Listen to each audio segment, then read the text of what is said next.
On set with the Ron Burgundy, Anchorman 2. Only on ET? What? Did you just say only on ET? What's that? Stay classy, ET. Only on ET. Hey, Ron, who's driving? It's okay. It's on cruise control. Why do you have this bag of bowling balls in this terrarium filled with scorpions? It's a crazy story. Cruise control just regulates speed. It doesn't steer. He says we're all gonna die. If you like Gina, come on. Adam and I originally had the story for the first one when I saw a special on a guy from Philadelphia by the name of Mort Krim, who talked about how he was such a male chauvinist pig because he was paired with Jessica Savage, who was the first female, the first man, woman, male, female anchor team. And I remember thinking, God, that's a good premise for a comedy, and that's how it started. Tell me how it's changed since 9 years ago. How it's changed, if it's possible, we're having even more fun. That's honest. Probably because we know that it's anticipated, and for the first film, you didn't know. It felt really great, but you didn't know how it might turn out. But now that you know that people's appetites are whetted for it, it's like the audience is ready, and so it makes it a lot more fun. For our generation who saw it the first time, even kids as young as 9 and 10 have an awareness of it, so they kind of inexplicably know who Ron Burgundy is, even though they've never seen the movie. So What do your boys say about the mustache? they hate it. Yeah, a lot of comments like, "When are you going to shave it?" "Daddy, your face is too rough. Don't kiss me. I hate that mustache." It's not a big hit. And the wife? Same. Yeah. Thing. Get that mustache because it's off. the consistency of yak hair, and you can't handle it, little mama. Ron, no! Pull yourself together, man. Sound like a balloon. The first Anchorman, I was all my own hair and sideburns and mustache. And it was really great because I wouldn't have to sit in the makeup chair that long. And then same with this one. Thankfully, I had enough time before we started shooting that I could grow a mustache, and my hair was as long and kind of odd looking. So Dave, are you a cowboy hat type of guy? I am not. Some of them might feel like, wow, I have a very small head. That's what it feels like. Will I take flight? And I don't think about it because I'm wearing it all the time. I think when you see a person with a cowboy hat, you have an impression. There's a certain way you feel about that kind of thing. I don't think about that because Champ's not really a cowboy. It's just an accoutrement. Is that a three-piece denim suit you're rocking? It's a three-piece denim, yeah. And it's vintage. This is not new. This is The real deal?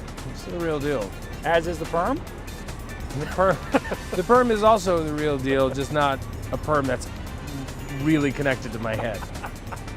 Well, you're rocking it well. You're strutting down New York City. You like to belong here with a perm in the 80s. Did you have a perm back in the 80s? No, I didn't need a perm in the 80s. Oh, really? My hair, when I went through puberty hit me like a Mack truck.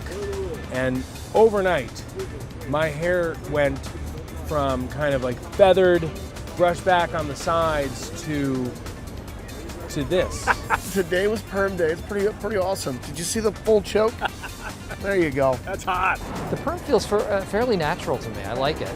And someone as I was leaving the makeup trailer said I looked like Bert Convy, which I took as a real, I wear that as a badge of courage. Sort of kind of a compliment? Yeah, no, it's an absolute compliment. He's a very, very handsome man. It's a pretty good job, huh? Maintain my Ron Burgundy part. It's the only perm you're going to find with a part in it. How does it feel?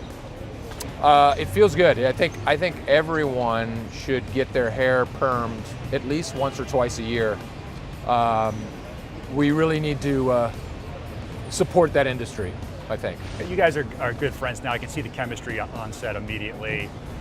What do you do for fun offset? Do you guys hang out? Do you get the kids together? That's what's been so much fun about getting to do a sequel is that we've all gotten to spend a large amount of time with each other, and you know, we went to dinner constantly in Atlanta, and you know, just had as much fun kind of hanging out, you know, off the set as we did on, and you know, we've all seen each other in passing since the first movie, but it's not like we consistently hang out. So that's just been a real joy about making this movie, is getting to hang out with these guys. One of the reasons is because of Will and Adam McKay, who, like, they set the tone, and everyone kind of follows suit. They're the most easygoing, funniest, best guys, and it's just a blast to be around them. And then to work with Steven and Keckner is just the best. Keckner's different. Keckner used to be a very down-to-earth, nice guy. He's a different guy. Yeah, he's He turned into a jerk. He's a bad dude now. He's Bad hard dude. to be around. Yeah. diva. You know what? Rudd is pretty much that way too. Will is the worst. No, they've all changed. Everyone's very different. So you I'm completely untouched by fame and fortune, but they are very different. You've remained with your feet on the ground. I have remained humble and accessible. But they're all like high-priced divas now. They're the worst. Yeah. Yeah, there's a lot of, the tension is thick on set. You can tell when you see the other guys, you'll be able to tell. You cut it with a knife. My real wife just commented today, in fact, that Ron Burgundy looks like a real asshole. I don't know if you can use that word. I don't think you can. But She doesn't encourage you to bring it into the bedroom? no, never.